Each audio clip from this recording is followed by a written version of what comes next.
Morning, it's Tuesday morning, and today we're at Luke 8, 1 through 3. Soon afterward, he went on through cities and villages, proclaiming and bringing the good news of the kingdom of God. And the 12 were with him, and also some women who'd been healed of evil spirits and infirmities. Mary, called Magdalene, from whom 7 demons had gone out, and Joanna, the wife of Chuza, Herod's household manager, and Susanna, and many others who provided for them out of their means.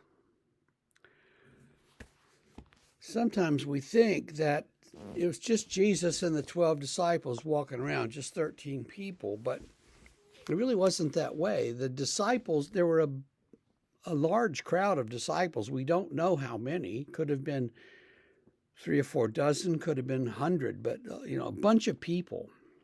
And the women. You see the attitude towards women in those days. So there's the men and then these women. And some of these women are named. Mary, called Magdalene. We're going to get to a lot more about her in a couple of chapters. Joanna, the wife of Chuza, Herod's household manager, and Susanna, and many others. So there's a whole bunch of women who are people with some money, people of means, it says, and they're providing for this crowd so Jesus doesn't go hungry. They're not beggars wandering around asking for a nickel. They're well cared for, even though they don't have any jobs. And I suspect, the Gospels are contracted so that we get, 2 or 3 years worth of stuff in 10 pages.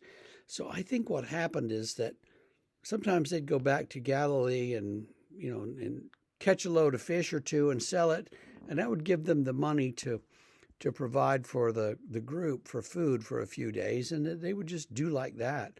That's my theory. I've never read that anywhere, but it just makes sense. So you can take it or leave it. Some of these people are kind of significant. Joanna, the wife of Chuza, Herod's household manager. See, the early church would find these disciples who were related to people in the important households. Many of Caesar's servants' families were Christians later on.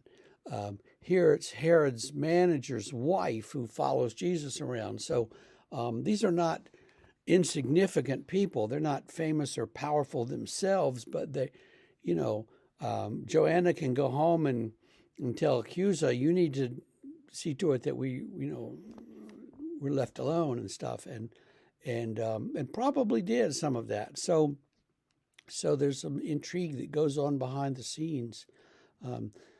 We don't know a lot about Susanna. We don't know really anything. We don't know Mary, called Magdalene. It's always assumed that she's from a town called Magdala. It didn't exist in the first century, so there's a problem there, but we'll get to that, as I say, in a couple chapters. So anyway, these 12 are with him, some women. When he sends his disciples out on their mission, he sends out the 70. So there's a whole bunch of unnamed people that are following him around and listening to him teach. And that's how the early church spread. So we're going to get to some parables in the next few days, and that'll be fun. So in the meantime, ponder what it means to be a disciple, and think about these unnamed people who were his disciples in the earliest, early days of the gathering of the people, before you could even call it the church.